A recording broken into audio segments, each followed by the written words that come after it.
பக்தி பெருசா பணம் பெருசா? கோயில் பணத்தை வச்சு ஆன்மீக சேவை செய்யணுமா இல்ல ஒரு ஷாப்பிங் மால் கட்டலாமா? வாங்க ரொம்பவே சுவாரஸ்யமான இந்த வழக்க பத்தி விளக்கமா பார்க்கலாம். நீங்களே யோசிச்சு பாருங்களேன். பல 100 வருஷ பழமையான ஒரு நம்பிக்கையும் இன்னைக்கு இருக்கிற நவீன வர்த்தகமும் நேருக்கு நேர் மோதுனா என்னாகும்? இது ஏதோ தத்துவ கேள்வி இல்லைங்க. இந்த கேள்விதான் ஒரு நிஜமான நீதிமன்ற வழக்குக்கு காரணமா இருந்துச்சு. இந்த பெரிய கேள்விக்கு பதில் சொல்ற பொறுப்பு கடைசியில ஒரு உயர்நீதிமன்றத்தோட கைகளுக்கு போச்சு. அவங்க இந்த சிக்கலான விஷயத்தை எப்படி அணுகுனாங்கன்னு பாப்போம். சரி, கதை இங்கிருந்து தான் தொடங்குது. எல்லாமே அரசாங்கத்தோட ஒரு திட்டத்துல தான் ஆரம்பிச்சது. அரசாங்கத்தோட இந்து சமய அறநிலையத்துறைக்கு ஒரு ஐடியா வந்தது.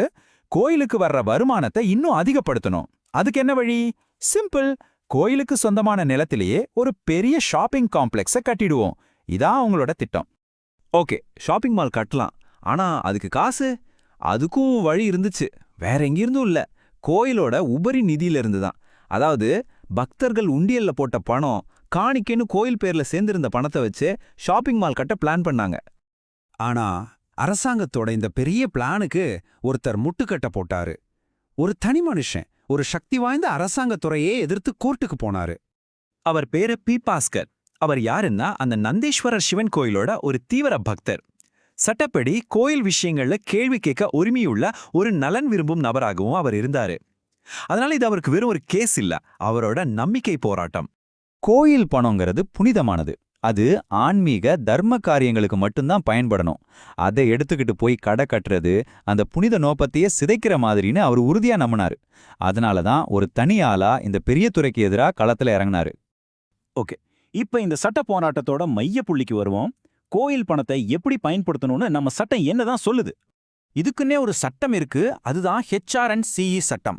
தமிழ்நாட்டில் இருக்கிற கோயில்களோட நிர்வாகம், நிதி சம்பந்தப்பட்ட எல்லாத்தையும் இந்த ஒரு சட்டம் தான் நெறிப்படுத்துது. சொல்லப்போனா இந்த கேஸோட ரூல் புக் இதுதான். இந்த சட்டத்துல 36வது பிரிவு ரொம்ப ரொம்ப முக்கியம். அது என்ன சொல்லுதுன்னா, கோயிலோட உபரி நிதிய பிரிவு 66ல சொல்லியிருக்கிற விஷயங்களுக்கு மட்டும்தான் பயன்படுத்த முடியும். ரொம்பவே தெளிவான ஒரு விதி. அப்போ அந்த பிரிவு 66ல என்னதான் இருக்கு? வாங்க பார்க்கலாம். வசதி இல்லாத ஏழை கோயில்களுக்கு நிதி உதவி பண்றது, அர்ச்சகர்களுக்கு பயிற்சி கொடுக்கறது, இந்து குழந்தைகளுக்கான ஆதரவற்றோர் இல்லங்கள் நடத்துறது, யாத்ரீகர்களுக்கான மருத்துவமனைகள் கட்டுறது, வேத பாடசாலைகள் ஆரம்பிக்கிறதுன்னு ஒரு பெரிய லிஸ்டே இருக்கு. நீங்க கவனிச்சீங்கன்னா இது எல்லாமே மதம் மற்றும் சேவை சம்பந்தப்பட்ட விஷயங்கள். இந்த லிஸ்ட பார்த்த உடனே உங்களுக்கு ஒரு கேள்வி தோணும். இதுல ஷாப்பிங் மால் எங்கேயாச்சும் வருதா? இல்லையே. அப்போ அரசாங்கம் என்ன வாதத்தை முன் வச்சாங்க? இப்பதான் நாம கிளைமேக்ஸ்க்கு வர்றோம். நீதிமன்றம் இந்த வாதங்களை கேட்டுட்டு என்ன முடிவு செஞ்சுது? அந்த தீர்ப்புக்கு பின்னாடி இருந்த காரணங்கள் என்ன? அரசாங்க தரப்பு ஒரு புத்திசாலித்தனமான வாதத்தை முன்வச்சாங்க. சட்டத்துல முன்னுரிமைன்னு ஒரு வார்த்தை இருக்கு. அதனால இந்த லிஸ்ட்ல இருக்கிறதுக்கு முக்கியத்துவம் கொடுத்துட்டு மத்த விஷயங்களுக்கும் பணத்தை பயன்படுத்தலான்னு சொன்னாங்க. ஆனா நீதிமன்றம் அதை ஏத்துக்கல. முன்னுரிமைங்கிற வார்த்தைக்கு அர்த்தம் அந்த லிஸ்டுக்குள்ள எது முக்கியம்னு தீர்மானிக்கிறதுக்கு தானே தவிர வெளியில இருந்து ஷாப்பிங் மால் மாதிரி விஷயங்களை உள்ள கொண்டு வர்றதுக்கு இல்லைன்னு தெளிவா சொல்லிட்டாங்க. சிம்பிளா சொல்லணும்னா அந்த லிஸ்ட் தான் ஃபைனல். அதுல இல்லாத எதையும் செய்ய முடியாது. ஷாப்பிங் மால் அந்த லிஸ்ட்ல இல்ல, சோ கேஸ் முடிஞ்சது அப்படின்னு நாம நினைக்கலாம். ஆனா நீதிபதிகள் இதோட நிறுத்தல. அவங்க சட்டத்தை மட்டும் பார்க்காம கணக்கையும் கையில எடுத்தாங்க. இதுதான் அந்த வழக்குல ஒரு சூப்பரான திருப்பம். 7.5%, அதாவது 7.25%. இந்த நம்பரை நல்ல ஞாபகம் வச்சுக்கோங்க.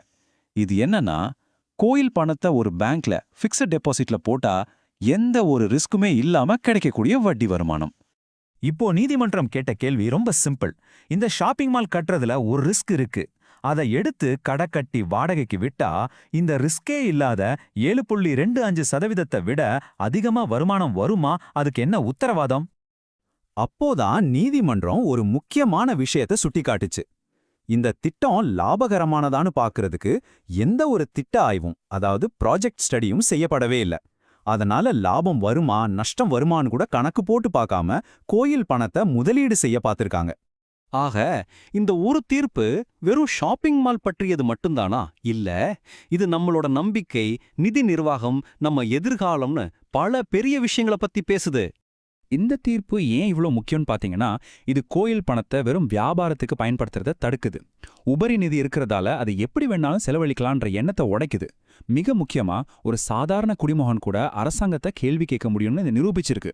கடைசியா நீதிமன்றம் சொன்ன இந்த ஒரு வரியை மட்டும் கேளுங்க. கோயிலின் நிதியை பயன்படுத்தி வணிக வளாகம் கட்டுவது அந்த நிறுவனத்தின் மத கொள்கைகளை பரப்புவதாக நிச்சயமாக கருத முடியாது. இதை விட தெளிவா யாரும் சொல்ல முடியாது. இந்த மொத்த விஷயமும் நம்ம எல்லார் முன்னாடியும் ஒரு முக்கியமான கேள்வியை வைக்குது. ஒரு சமூகத்தோட நம்பிக்கையின், அதன் சொத்துக்களின் உண்மையான பாதுகாவலர் யார்? சட்டமா, அரசாங்கமா, இல்ல அந்த சமூகத்தில் இருக்கிற உங்களையும் என்னையும் போன்ற மக்களா? நீங்க என்ன நினைக்கிறீங்க?